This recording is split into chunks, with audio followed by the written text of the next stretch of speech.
And part of being on planet Earth is having a human body.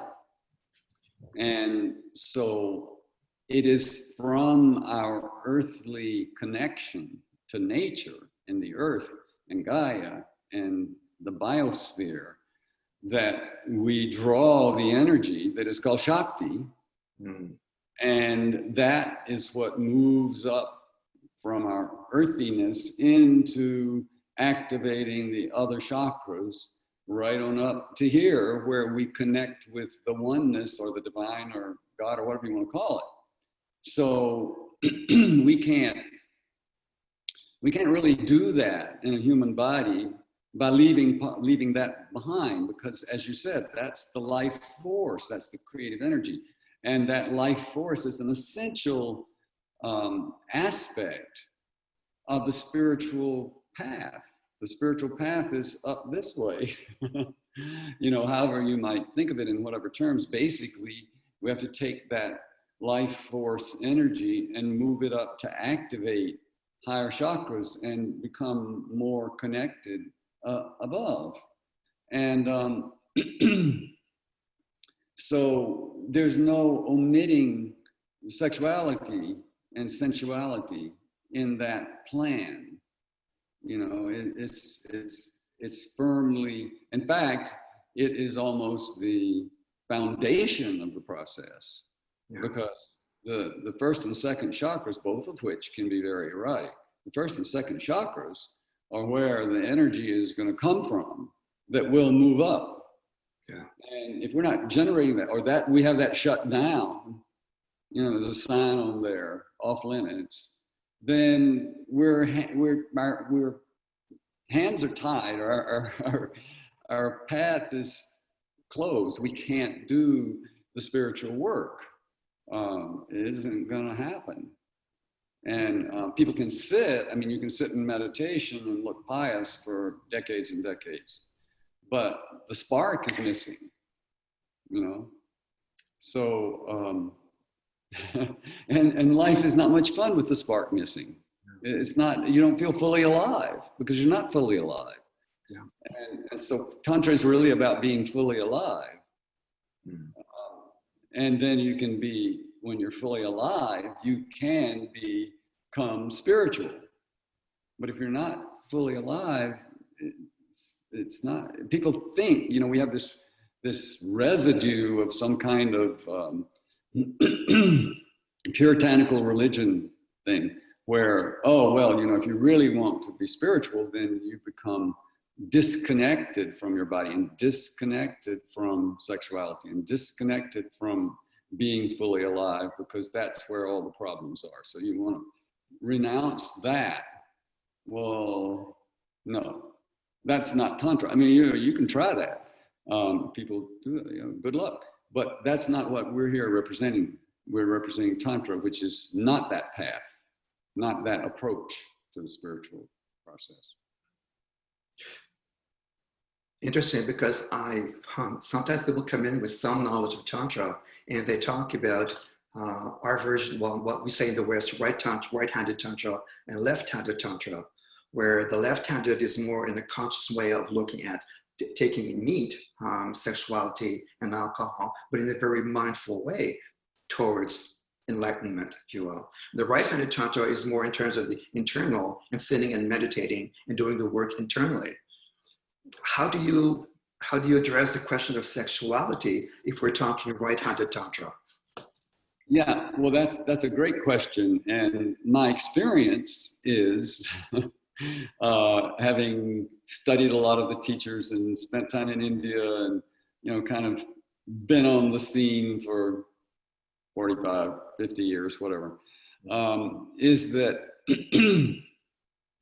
that secretly, the right-handed Tantra teachers go and study with a left-handed teacher to really master the sexual and erotic aspects of Tantra, though they don't tell their students about it. Mm-hmm. And secretly, the left-handed Tantra people, who are supposed to be the wild and sexual ones, go and study the books and teachings of the right-handed teachers. So I think the division is more theoretical than real. And I guess it's supposed to be a comfort to people who resist the difficult task of confronting parts of themselves that they've not looked at in a long time. So what I'm hearing you say again then is this fragmentation not only happens inside the body, but we also fragment it from right-handed and left-handed instead of being holistic in our approach. Because like you're saying, left-handed is looking into right and right is looking into left. Right. So basically it's being whole. You know? Right. Yeah. So that happens inside of us, but that happens in society. Yes. Also, that people split up into different camps, and it's all right if you're going to go quietly study, but then at some point you should tell your students, by the way, I've been studying this, and most teachers will tell their students that when they get to a certain point, like, okay, that's great, but now you have to kind of be a little less rigid about sexuality and maybe open that up and play with it a bit. But sometimes it's the strategy of the teacher is to wait until they've built strength in the upper chakras before they try to tackle the lower chakras. And from what I understand, in the West, we tend to go the other way around, where people want to start with sexuality and about this great sex life of ours, and then eventually move into more of the spiritual aspect of it.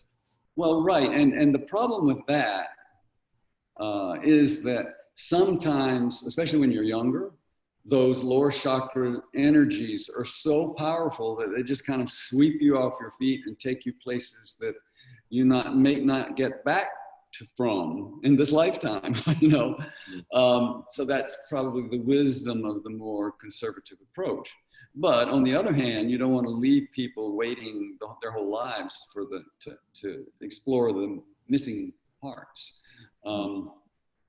So I think on the whole, probably the Eastern conservative is more successful than the Western kind of, well, just do what you want to when you want to, because what we've learned as sexuality is really a mixture of images we've gotten from internet or advertising pictures or whatever that is all mucked up and confusing. And so it's not like we can really use sexuality very effectively in that state of mind. I just want to go back to one of the concept of right-handed, left-handed tantra, which for me was such a complex issue when I first started this work.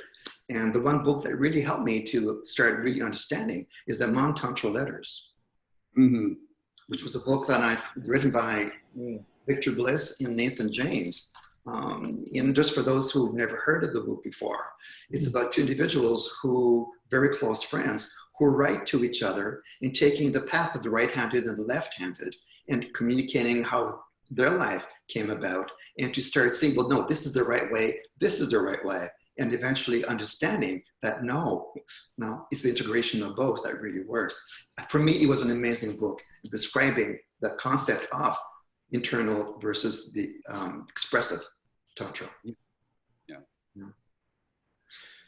Okay. The next question often comes up with this is when we talk about tantra, it's about sperm retention. And there's so many school of thoughts around that. And I know in our lineage, we're really talking about sperm retention for men. So can you say a little bit more about that? Well, yeah, I mean, this is the classic example of tapas. And those of you who've studied Tantra some have heard the term tapas, because tapas means containment.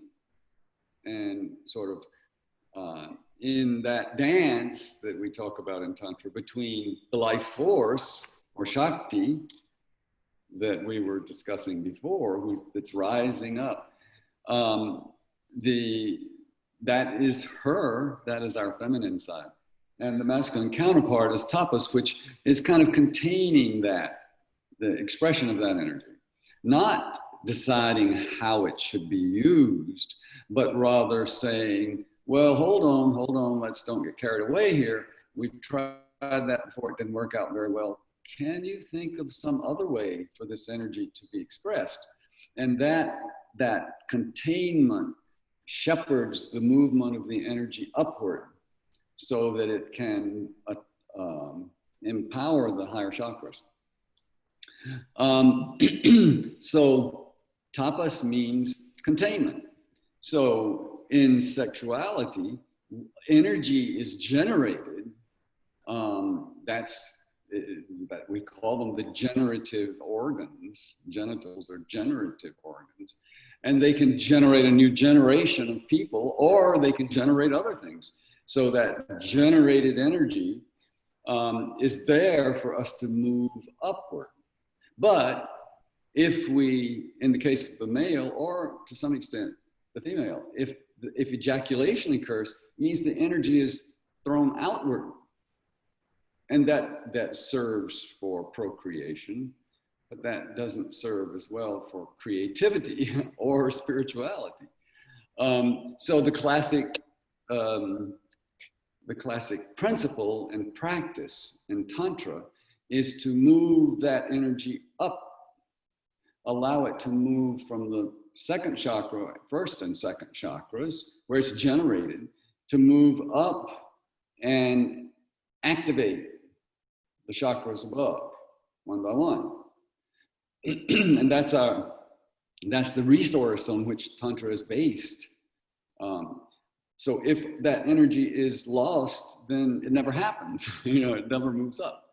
So the technique is called urvaretas. That's in Sanskrit. It's the upward journeying of the energy. Or we would call it seminal retention, or we would call it whatever you want to call it. But it's done very consciously and for very strategic reasons. And it's hard to imagine Tantra without that, because otherwise that level of kind of intense energy that we can generate and move through our bodies is the fuel for tantric work and spiritual work. And if that is, it's like there's a hole in your gas tank, your car's not going to be very peppy on the highway, right? So it's kind of the same thing. So it is a basic principle. We want to harness that energy. We don't have to always harness that energy, but we should generally harness that energy if we want to do the Tantra work, Tantric practices, and experience them. Otherwise, we sink into, well, yeah, I want to do that sometimes, but I think I just want to watch this program tonight on television. Or, yeah, but not today. I'm just going to go have a snack and take a nap. And we just sort of sink into a sort of lethargy and a little bit of dullness, and then we begin to feel sort of depressed. We call it depressed. That's the word that's used for when we don't have any energy and we're feeling blah, and life is not very interesting anymore. So we're depressed. But, taking a pill for that is not going to really change it, though that is such an appealing possibility. Very disappointing, but no, we don't seem to learn. We keep trying it, and the research shows it doesn't do much. So yeah, this is a sound and central principle that we want to garner that energy. We want to respect and revere that energy. That is her, that is she, that is Shakti. And we want her to be in her full power to open us up and bring us to life and connect us with oneness and transform us. And not next week or next year, but like now, why not? I love that aspect that this is going up and going out into the unitary consciousness, into us changing and becoming who we're meant to be. But Yeah. also the concept of bringing it back down into the being, Yeah. back and experience me up back in, so I could fully experience in this body the experience of the if you will, the multiple even orgasms going on with that flow of energy going up and down my being.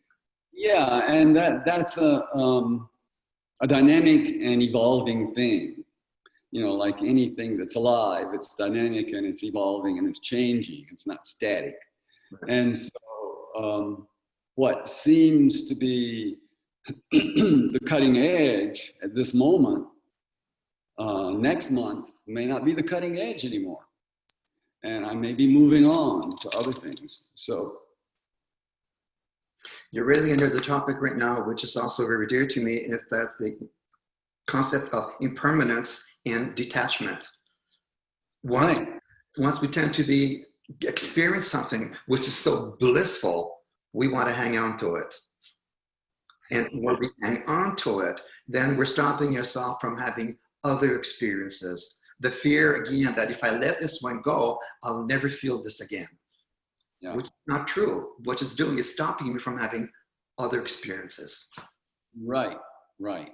And so that's especially true of our erotic energy. It's always changing and moving and flowing and shifting. And we have to allow it to do that. And that's why, you know, Arabella's work for her thesis in the teacher's training was about the path of pleasure. And some of you have heard me talk about this before, but it's like, well, what is pleasurable now? Well, I work with the pleasure and I work with the energy that pleasure generates and I move it up. But after a while, it gets a little stale and it takes some new thing, some more subtle, some more very exquisitely different and less gross, but more subtle kind of process to give me the next level of pleasure.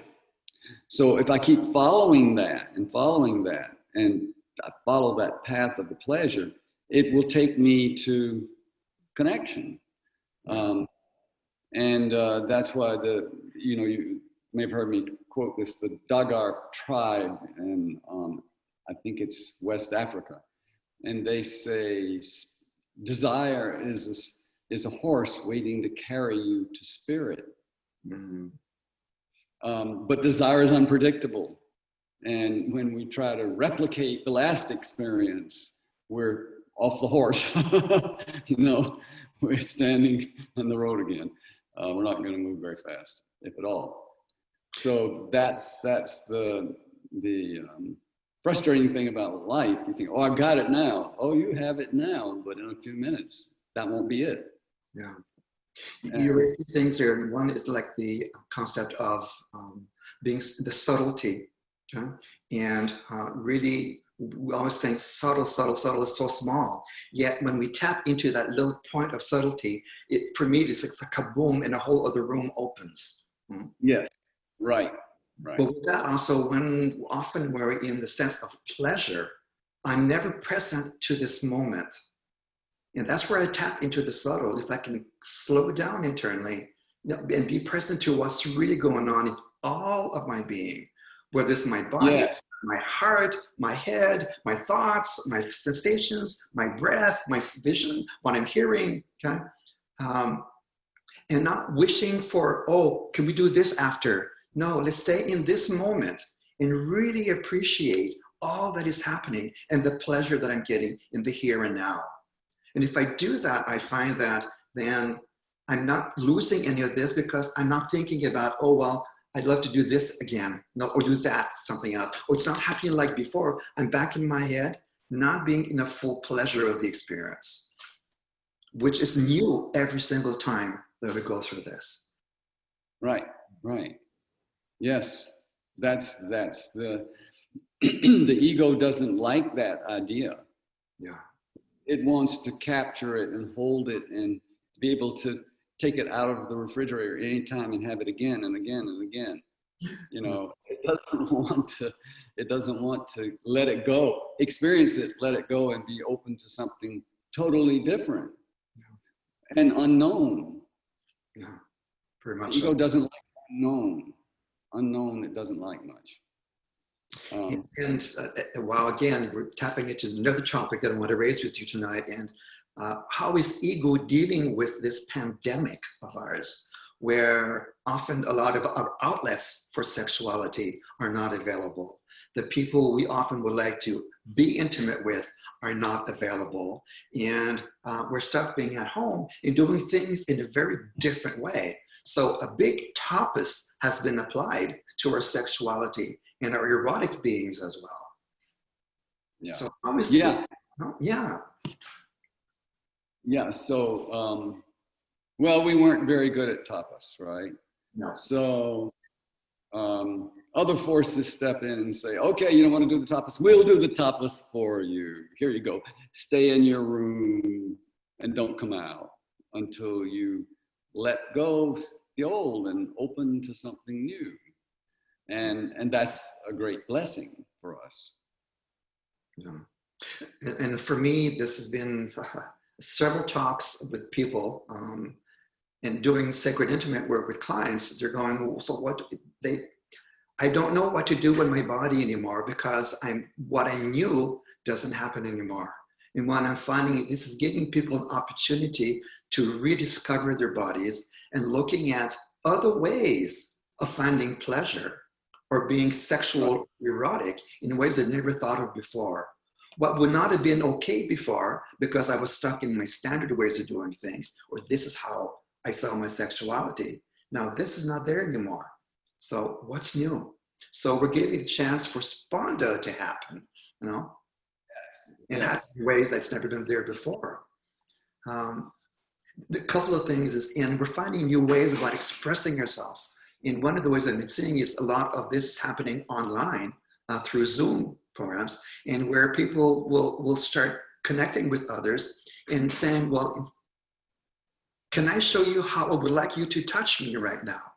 So you're just witnessing. So this is about me learning a lot more about my own body, because I've never done this before, usually, touch myself and really go like, this is the way I'd love you to touch me. So we're learning to voice, to say it, which we don't usually do. And I get to discover my own body. Anyway, yes. And it's a whole other way of being erotic. So, and giving ideas of someone else going, I never thought I could do that with you. Wow, what a novelty, you know? So there's a lot of this going on. So on one hand, and on the other hand, I had a chat with a number of people, sacred intimates, who were saying they're finding the libido just really went way down and wondering what's this all about? And how am I going to do my work when we start opening up and seeing clients again? I just found this whole just so amazing. Yeah. So a portal has been opened for new experiences, and the whistle was blown and the tapas was applied, and we're now experiencing, global tapas. Wow. Yeah, really. That's novelty, but maybe that was all that would help, all that would do work, because we've gone so off the beam and doing so much destruction to the world around us, and so much trouble with our health, and so much trouble with the pollution, and it's like, well, something had to stop it. And so it's been the cosmic tapas. And one that I find also very amazing, we're so used to going outside of ourselves to get fulfillment, to get my needs met, is going outside of myself and really not clear what mine are, what I really want, but only in the habit of it. And then now it's really about coming home and how can I do it for myself? How can I really make myself pleasurable and happy and discover my whole being? you know, which we don't do. So many times the clients, well, what would you like? No idea. Yeah.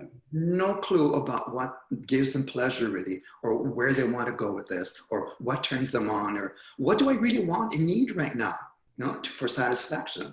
And now the point where it's, well, there's only me right now, so what do I do? It's amazing. Yeah. Right. So, I basically covered what I really wanted to talk about tonight. Is there anything more you would like to introduce, Rudy?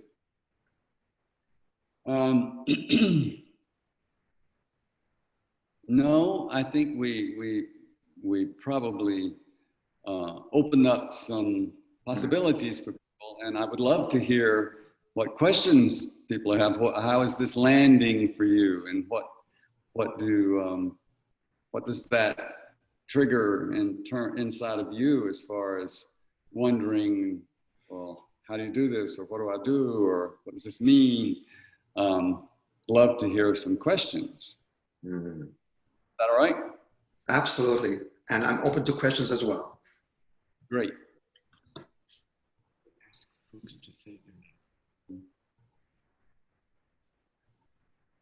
I can hear you.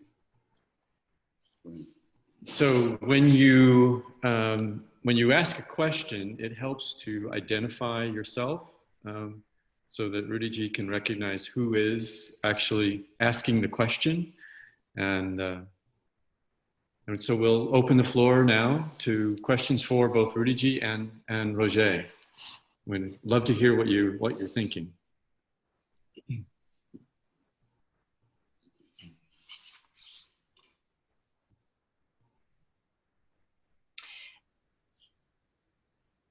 So this is Arabella.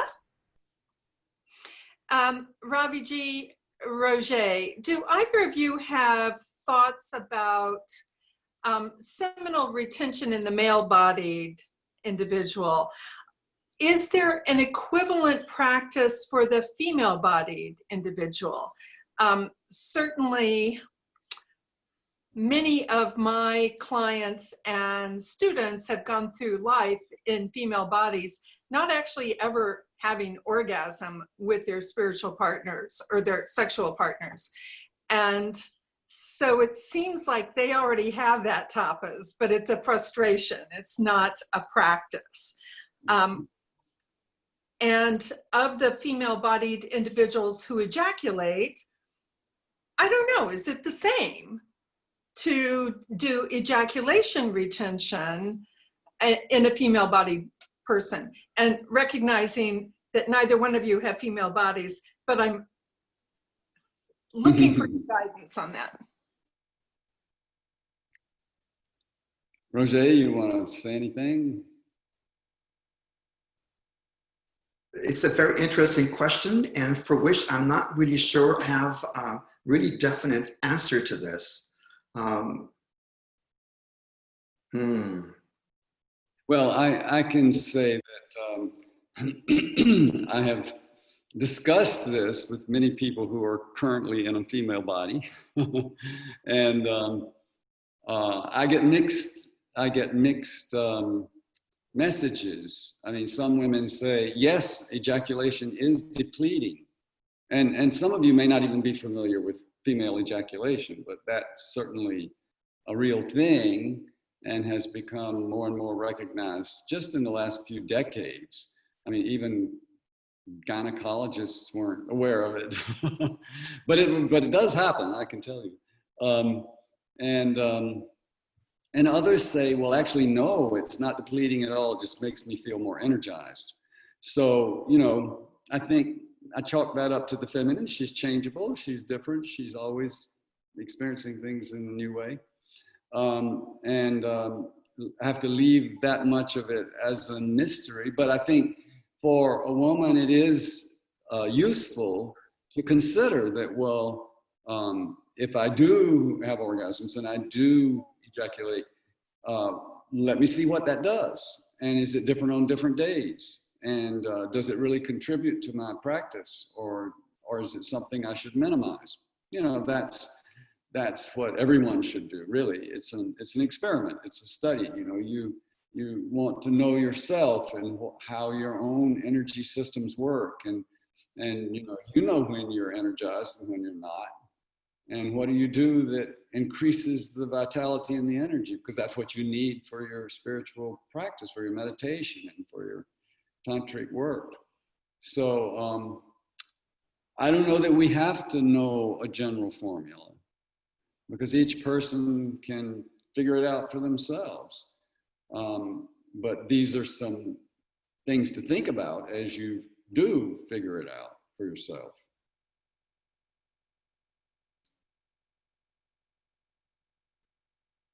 Thank you. Yeah, you're welcome. So there's a question from Kathy Link. Do you have any thoughts on the process women go through during menopause? Well, I'll answer and then see what Roger has to add. Yes, I think that the gearing of the body and the generative energy for reproduction ends at menopause. And that means that energy is now yours to use as you see fit. And that's why postmenopausal women are very powerful, because that is power. You see, that Shakti that can be used in reproduction also is what is used for all of our creativity and for our being alive. So if you're not reserving it, which you are to some extent as long as you're having menses, as long as you're keeping the apparatus available for reproduction, then it comes back like, okay, this is yours to do with as you think you need to express your life's purpose here. And I think that we see that more and more, that women of that age are incredibly creative and powerful and are taking over the world to our benefit, I think. So yeah, I think it's a major shift. And you know, the beauty of it is that the feminine is more flexible and fluid and changeable. So she can shift from one whole way of being and doing things into a totally different way of doing things and being. And the nature of the masculine is not to be that fluid and flexible. Does that answer it all?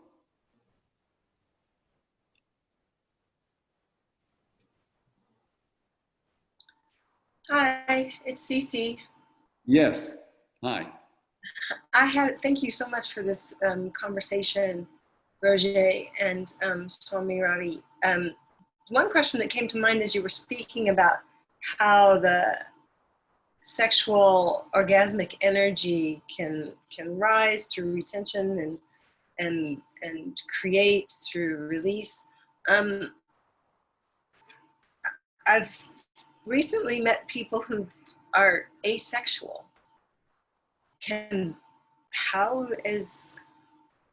I'm confused then, how they can be so creative and so,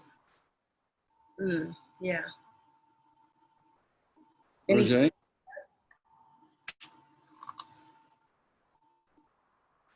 Roger, you're muted. Oh, yeah, Roger is me. Thank you. Yes, actually, what we've realized is that we don't need to be sexual to actually get that energy flowing. This is really a question of working in the body. So as I go with consciousness, going down into the lower two chakras and getting them activated. So going into the root, bringing Shakti into the sacral chakra, and then just moving that energy through our being can do all of this, but actually the physical stimulation or being more sexually drawn to this. The chakra in itself has its own energy and ways of moving inside our beings that does not need. So going in and actually through my breath and going down and contacting or getting into my sacral chakra and being present to it, welcoming that chakra into my being, and then allowing it to start, that energy start flowing and moving through my being, okay? Which again, this is what I call, well, the erotic, if you will, which is not sexual. You know? We've sexualized the erotic. No, we put erotic sex before the erotic, and it should be the other way around, where there's a whole erotic being that goes on, but tapping into my chakras, I can get all of this going without actually getting into sex itself. Does that sort of answer your question? Great. That's great. Thank you.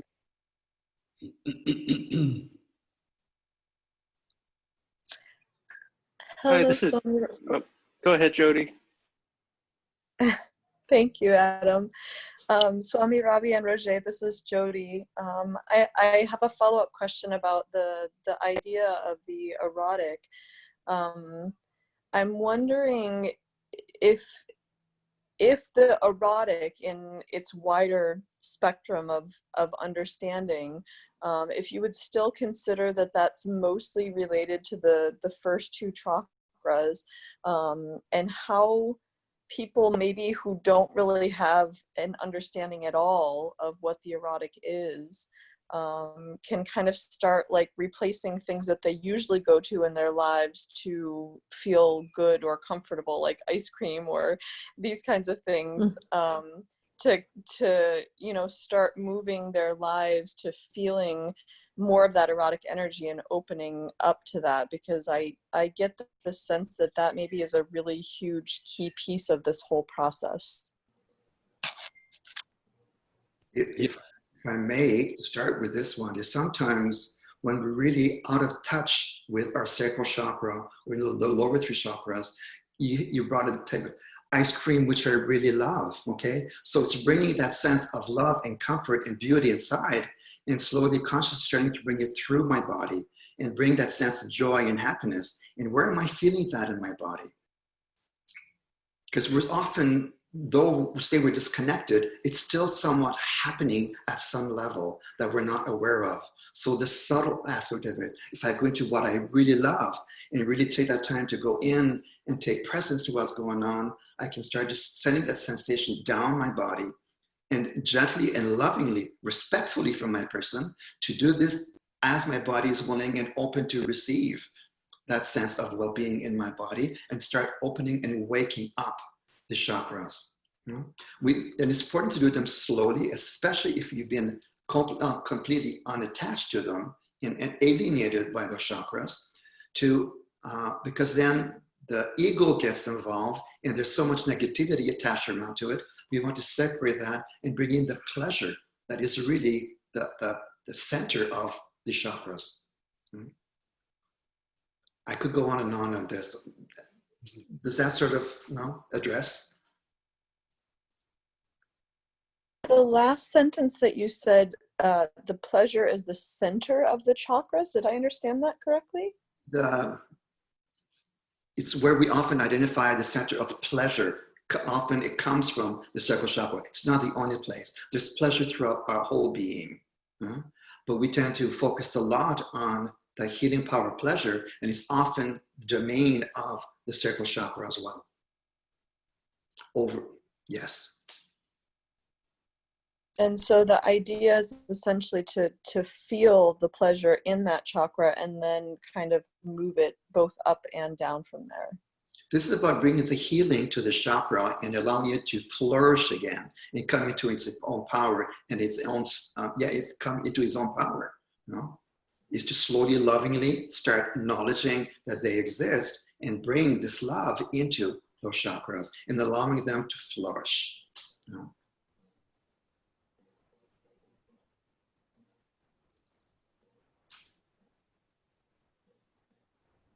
Thank you. This is Greg. Yeah. Can you hear me?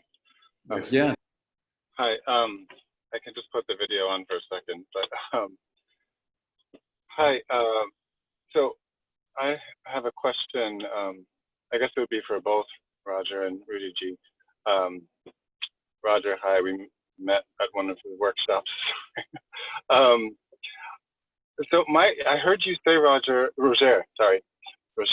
I heard you say that a lot of the sacred intimates you've talked to, people have like been feeling lower libido during this time of the quarantine and everything. And I've been experiencing the reverse actually, and just a really heightened libido, and the energy, the lower chakra energy being really channeled into my work and creative work and building an organization and just doing. I found it funneled into work, and my question is about that balance, like how to know where that line is. And I imagine this is a fuzzy thing, where that line is when you're like using the lower chakra energy for creative work, and when you're like sublimating it into your work in a way that brings it off balance. Like I'm wondering if you've experienced that or could speak to that. Rudyji? Go ahead. Okay, wow, it's a very good question. And to start with, yes, a lot of people have a reduced libido at this point in time, but there's also like the reverse, which happens with the tapas coming in, and it's in my case as well, Greg, where my libido and my sexual and erotic energy went multiple 20 times what it was before, to a point where it's almost overwhelming at times. Beautiful that you're able to use it, and like I say, Rudyji was saying earlier, the creativity comes from all of this. Wow, the part about how am I using this? Again, it's an experiment. We tend to look at it, try it, see what happens, and gather the data and see what the difference is. There's no really one answer for this per se. I think it's personal to each and every one of us. Doing our own experiences and our life experiences basically will have an impact on how this goes out in our lives basically. Anything you want to add, Rudyji? No, I think that's true, and I think that our sort of cloistering or our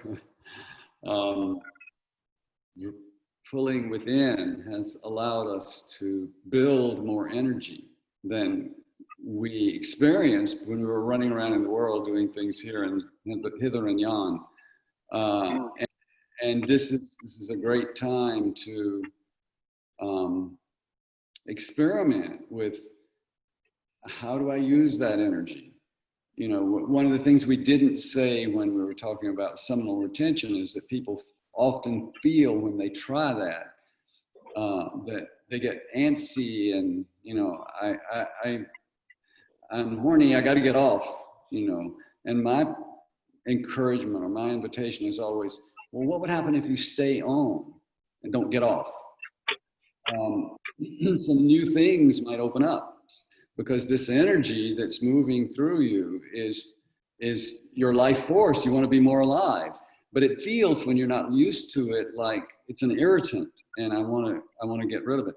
So if you're staying at home and you're kind of in a quiet place, then you are there with your own energy, and it can build, and you can develop the capacity to hold more energy and channel more energy.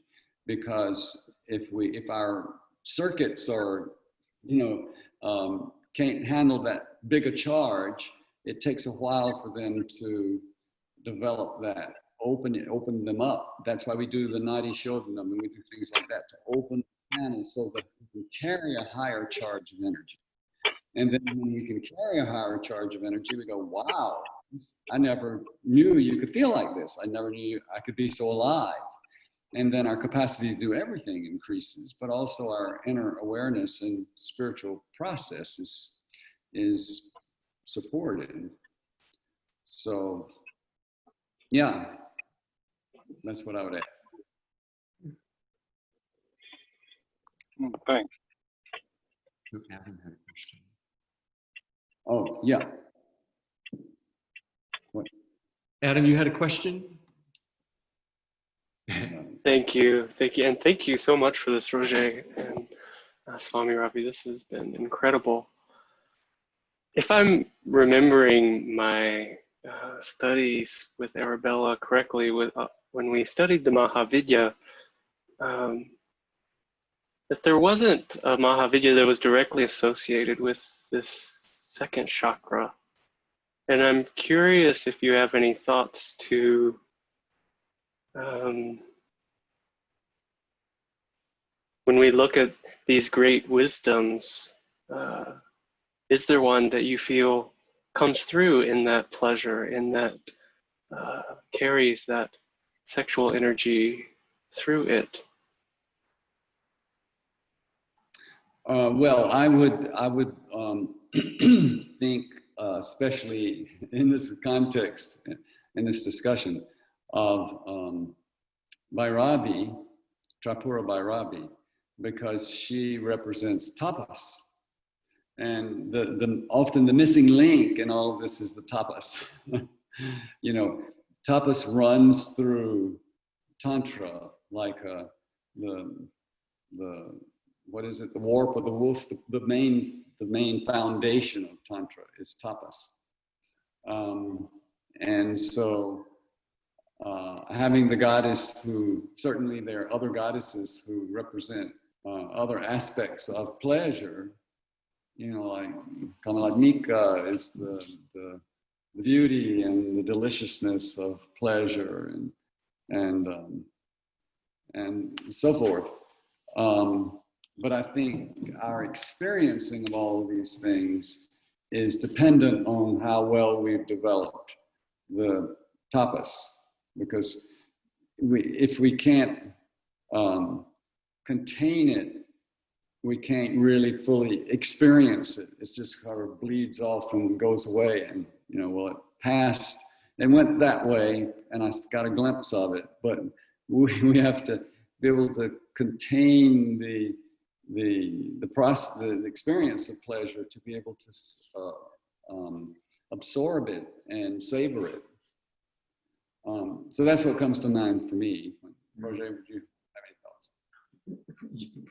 I think you really said beautifully. Bhairavi is really the person, the tapas, in where she removes the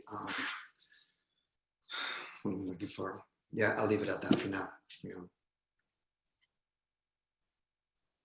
Thank you. Arabella, you want to say anything about that? Well, I would just add the tremendous benefit of working with Tripura Sundari as well. You know, the goddess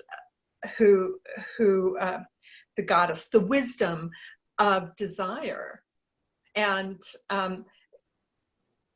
in conduit with the practice of tapas from Bhairavi.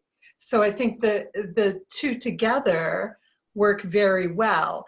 And then, of course, I would add in the whole trinity, Bhuvaneshwari, because Bhuvaneshwari holds the space between the tapas and the desire. So, you know, I'm not really big on giving lectures on these wisdoms. I like to give you little clues so that you can discover them in your own being. Yeah, great. That's wonderful.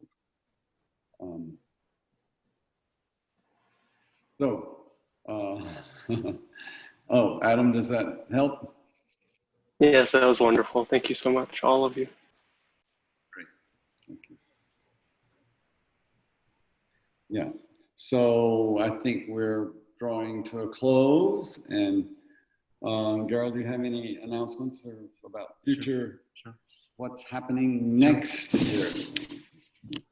Thank you all. That was great. Lovely discussion. Feel all that energy. So next week, we will be back to our meditation. Swami Ravi will be doing a meditation. The topic, the series is health and serenity.